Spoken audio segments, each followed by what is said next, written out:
I am not the smartest person in the room. I barely passed any test I ever took. I don't have any letters after my name. But I will say, through a lot of hard work and determination, I've created a life for myself that feels authentically mine. I want you to think about that today because this is what we're here to talk about. Is your life authentically yours? Do you feel good in your skin? What about when something hits you the wrong way or triggers you, as the kids say? How then do you react? Are you calm in those moments of adversity, or does the moment usually win? These are some pretty good questions to ask yourself from time to time. These are real questions aimed at personal development, aimed at the truth. And as I like to say, let's get to the truth here, huh? Or maybe you can't handle the truth. Maybe Jack was right. Maybe we can't, or maybe we don't want to, or either way, we avoid the truth. My wife and I have been married for about 20 years. And about 10 years ago, my life was sailing along pretty smoothly. I was at the height of my career, making more money than I'd have in the last 5 generations of my family, and I was absolutely miserable. Yeah, miserably successful, as my friend Courtney McDermott says. And since I'd already given up alcohol back in 2006 after an epic fail at home, that story for another day, I found another healthy way to cope with my feelings. Casinos. Oh, do I love a trip to the casino. The sounds, the games, the chance that I might win. And for a while there, I was winning. For a while there, it wasn't uncommon to win a few $1,000 a week. But then, of course, I would give that money right back over the next couple of weeks. April 21st, 2016 was a sad day in my life. The world lost one of the most incredible artists of a generation. This guy was so talented, man. And because I grew up in Minnesota, I loved him even more. As a matter of fact, my family has specific instructions to play Purple Rain at my funeral and sing out the chorus. Yes, the woo, woo, woo, woo, all of it at the end. Yes, friends, April 21st, 2016 was the day that Prince died. It was also the day that my wife and I were scheduled to meet our accountant to file our taxes. Now, that year at the casino, I'd won about $18,000. Problem is that my wife only knew about 5,000 of those winnings. Because here's the thing, sometimes I'd hit it big and we'd do something fun or go on a shopping spree, but mostly I just kept gambling or coping. And I know I feel some shame around that because I didn't, or I couldn't tell her. I couldn't give her the truth. But because I'm a quick thinker, I had a plan, as I usually do. Here is the plan. I will get to the accountant's office and I'll get there early and I'll just simply, hey, say, don't bring it up. We already know what the winnings are. We don't need to bring it up in this meeting. And this is a terrible thing to admit. Neither my wife or I pay very close attention to those kinds of things, which is why we have the accountant. Because as I told you up front, I'm not the smartest person here. So I thought I would just get away with this whole thing and it would just be water under the bridge and I could go back to what I was doing and, no harm, no foul. All right, so how does this all tie together? So Prince died about 15 minutes before my morning show was going to end. You see, I had a radio and television show for 28 years, and for most of that career, I was the morning guy on from 5 a.m. to 10 a.m. Now, the problem with all of this is that I am the self-proclaimed biggest Prince fan here. And now I've got to stick around on the radio to play some of Prince's music and talk to my listeners about this terrible tragedy. Meanwhile, my wife is pulling up to the meeting with our accountant at 10:30 in the morning. I get a text from my wife. Did you win $18,000? Oh, man, my heart sank. I just replied with a simple yes. And then I didn't get anything. I didn't get the 3 dots, nothing. Finally, about 11 o'clock, I left for the meeting, where I was pretty certain I'd be walking into a full-on firing squad. This is all in my head, of course. My wife, the accountant, and his assistants would all be suited up with Uzis, and as soon as I walked in, they would just start spraying and mow me down. This is, of course, all in my head because I can be what they call catastrophizer. It's a term that psychologists use. So any other catastrophizers out here in the crowd? Here's what it means. It's a cognitive distortion that prompts people to jump to the worst possible conclusion, usually with very limited information.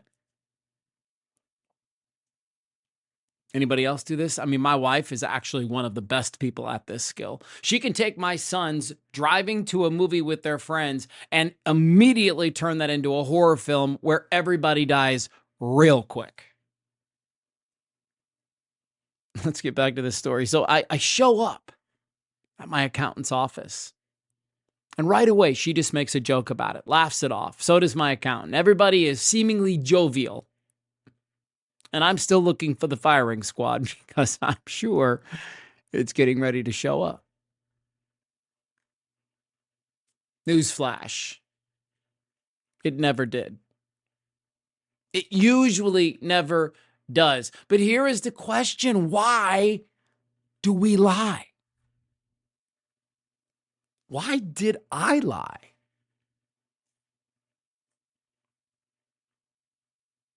I know the answer.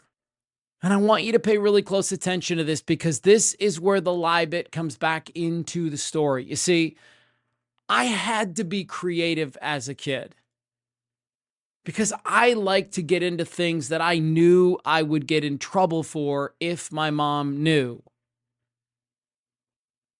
One time, me and my friends made the best of a really bad snowstorm, and we lined our street and built a huge snow barricade. And every time a car would come by, we would crumple up a big old juicy snowball and we would chuck it at the car. And when we would hit it in the windshield or the side or something, it would cheer. Everybody was happy. The problem with this plan was we didn't really look to see what cars were coming by. And my buddy Nate threw a snowball and just beautifully hit a police car with it. The light goes on. He pulls over to the side of the road, gets out of his car.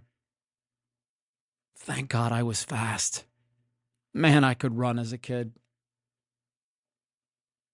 I don't know what happened next because I was hiding out somewhere else, but I do know that the very next day, my mom got a knock on the door from the police. And I had to get creative about how I was going to get myself out of this situation. I got really good at lying or bending the truth to stay alive. And I'm not joking. When I got in trouble at my house, it was a full-out assault on your behind. My mom could turn into something I couldn't understand. A monster, full of rage. It was awful. So I lied. And I lied some more. And as you can see, I'm a grown up man and I'm still lying. Now, I do it less and less these days. And honestly, if I'm really truthful with you, the only one I lie to consistently is myself. In the Bible, it says, Matthew 26, verse 41, watch and pray so that you will not fall into temptation. Watch what? I say our minds. Buddha said, the mind is everything. What you think, you become. The Bible says, watch and pray. So let's talk about that some more. Hear this. If we were to watch you with no sound, what would we see? Flip that. If I just listen to you, but I'm not able to see you, what will I hear? How would that change how you communicate? Would your tone change? If we could only see you, would you smile more? Would you make more eye contact with people as you talk to them? What would your body language look like? Watch and pray. I'm here today to ask you, or maybe even challenge you to look at your own mind today. Is there something that you experienced as a kid that's had a lasting impact on your life? Are you still acting like that kid when it shows up in your adult life? I mean, we hear this expression all the time. He's acting like a child. She's acting like a child. You are. Experts are clear about this. They call it your inner child. And I'm here to tell you, as somebody who has gone through this, that if you don't go to work on your inner child, the inner child keeps working you. And it doesn't do it all the time, but it sure does do it enough. And it certainly seems to do it when it really matters. So, what are we going to do about it? Will you be able to handle the truth when you see it? Was Jack right? Will we be able to handle the truth when we watch for it? When the truth shows up in prayer, but it's not like we imagined, will we be able to handle the truth? When our wives text us and ask if we've won $18,000, can I handle the truth? Or will I just keep lying to her and myself? Friends, when I think about Jesus, I see a guy who in a sequence of moments was able to transform his life and everybody who followed. Now, I've got a name for this. I call it the transitional character, and I think there might be more of you out there today. In fact, in some Native American cultures, they believe that every 7 years or so, somebody is born into the family to be that transitional character. Now, I'm going to bring this all around and make it all make sense here in just a couple of minutes, because I know in my heart that there are people here today who have already faced off with their truth. They know who they are because they know who he is. I am that transitional character for my family. My kids don't know an alcoholic father. I've never laid hands on my kids in anger. And when I catch them in a lie, I just use it as a teaching moment. If some of you are picking up what I'm putting down, let's dive just a little bit deeper here and go back to the Bible. Matthew 7:13 through 14. Enter through the narrow gate, for wide is the gate and broad is the road that leads to destruction, and many enter through it. But small is the gate and narrow the road that leads to life, and only a few people find it. Transitional characters like Jesus go through the narrow gate. When you think of that narrow gate, I have this image in my mind where two people are both fighting to get through the narrow gate at the same time. What if that image that's in my head is simply you against yourself? Remember those old cartoon commercials where you had the devil on one side and the little birdie on the other? Which one is going to make it through? Is it going to be the one who seeks truth, who seeks kindness, who seeks the love of God? Would it be the one who washes somebody else's feet, knowing that at the same time they're washing their own hands? Or will it be the other version, the one we're not so proud of? Man, I know that guy. Trust me, we hung out a lot. Man, but here's what I know. The narrow gate ain't for anyone. It's for everyone. And because I have seen it and walked through it, let me tell you what you can expect. You can expect that pieces of your old life won't fit. You can expect that people you want to bring with you won't fit. You can expect a bit of loneliness because most of us will be walking this walk alone because the others have gone through that wide opening. You can expect that people will say things like, oh, you just think you're better than us. You can expect to face off with those demons that have been holding you back. But most of all, you can expect that once you walk through that narrow gate, you'll feel an incredible sense of freedom. Expect to feel a deep sense of gratitude. Expect to feel pride for yourself. Expect to feel a deep sense of accomplishment. And expect your mind to say something like, wow, what else can I do? That is the best part of walking through the narrow gate. Because now you'll have this sense of, I can do anything. Let's go back to the verse. But small is the gate and narrow the road that leads to life, and only a few people find it. And because you are now one of the few, you will have a newness about your life. Let's think about that for just a second. That word, new. And you get a new car. How do you feel? You get that brand new outfit. How do you feel? You dump that old boyfriend or girlfriend and you find somebody that treats you right. How do you feel? There is something about new things that gives us this renewed sense of confidence. It lights us up. It frees us. It motivates us to be our best selves. And the cool part is the thing that I'm asking you to do, it won't cost you a penny, but it will cost you your old life, which is fine, right? Because you've been complaining about that life anyways. You've been hearing about this calling for days or weeks or even years now. Look, one of the things I'm infamous for saying is that if you want to change your life, you have to change your life. And that means doing something new.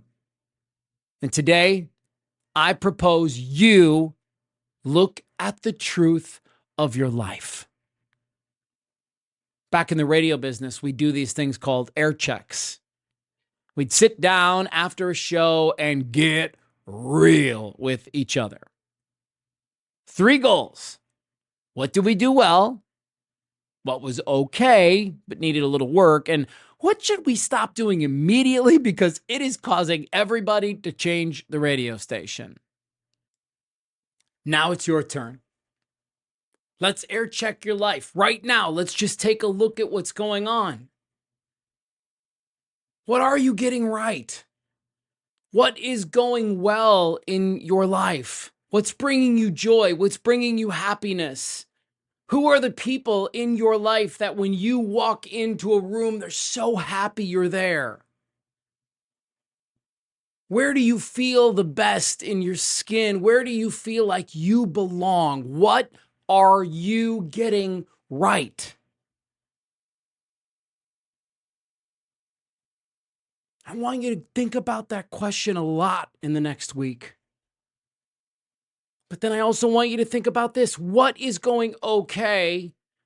But you know that if you just notch it up a little bit, life could be so much better. For me, it was my health. I've always been a relatively healthy guy. I've had parts of my life that I think the people in the health and weight loss industry call it skinny fat. But man, a few years ago, I had to get so serious about my health care because I got some tests back that weren't exactly flattering. And, it was just time to get to work. But what I'll tell you is that, like, there were a lot of things I was doing right. There were just a few things that I was doing wrong.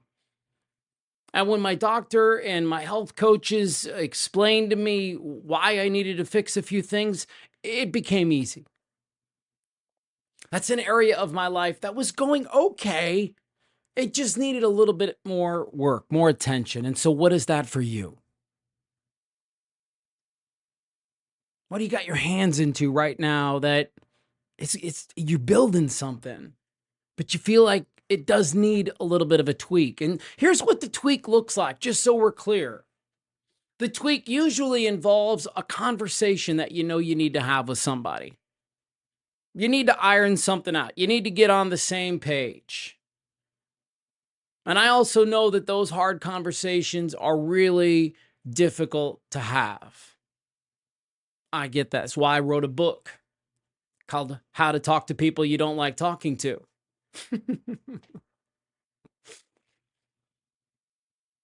But that's what a tweak looks like most times. Just having that honest conversation with either somebody else or yourself and saying, hey, look, this is okay. Like, I know we've been faking it until we make it for a while, but like, it's getting real now. Maybe that's your retirement account. Maybe it's your relationship to God. Maybe it's the relationship that you have with your wife. Like, it's going okay. But yeah, I could use a tweak. And then finally, you got to take a long time and spend some moments with this question: what is going wrong? What is causing tune out? What are you doing in your life that's making it harder for people to want to be around you, harder for people to want to do business with you, harder for you to make money? What are you doing in your life that is actually making it hard? Let me say it another way. What are you doing to get in your own way? Man, I am good at that. I have to spend a lot of time with question number 3. And I have to be really honest with myself about what's working, what's okay, and what's not. And I want you to spend the next week or weeks or months or years constantly asking yourself that question. We used to ask it every single day. It's time for you, me, and the rest of the people in this room to air check our lives. Let's be honest with ourselves. Can we handle the truth? What do we look like as we walk through life?